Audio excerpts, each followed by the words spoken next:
জল ভরা সন্দেশ কখনো খেয়েছেন নাকি? খান বা না খান, আমি 100% শিওর নাম তো শুনেইছেন।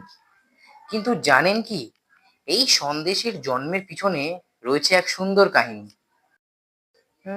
সালটা 1818। কলকাতায় তখন বড় বড় জমিদারদের রাজ।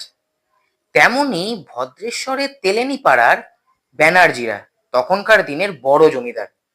সেই বাড়ির মেয়ে বিবাহযোগ্য হওয়ায় বৈদ্যপাটির জমিদারের ছেলের সঙ্গে তার বিবাহ ঠিক হয়।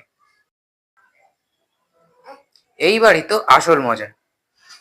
তখনকার দিনে বিয়ের সময় জামাইকে ঠকানোর খেলা প্রচলিত ছিল। সেই খেলাতেই মেতে উঠে ব্যানার্জি গিন্নিরা ডেকে পাঠালেন বিখ্যাত ময়রা সূর্যকুমার মোদককে। আদেশ দিলেন, এমন এক মিষ্টি বানাও যাতে জামাই বাবাজি এক্কেবারে বোকা বনে যায়। সূর্যকুমার মাথা খাটিয়ে বানান এক আশ্চর্য জিনিস, এক বিরাট মাপের তালশাঁস, যাতে তিনি ভরে দিলেন গোলাপ জল। এইবার বিয়ের দিন জামাই যখন তাতে একটা কামড় দিলেন, অমনি গোলাপ জল বেরিয়ে পাঞ্জাবি ভিজিয়ে দিল।